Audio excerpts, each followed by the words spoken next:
Now we're going to use the SIM ejector tool to open the SIM card tray, insert the SIM card. To insert the SIM card, you just take this card tray ejector tool here and press in here, and the tray will pop out.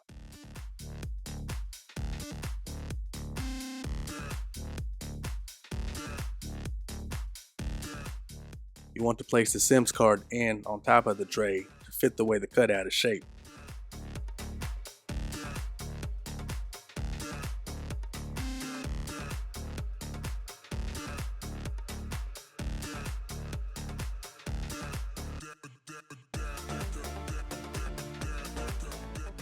Once you have the SIM card in the tray, just press it and snap it right in.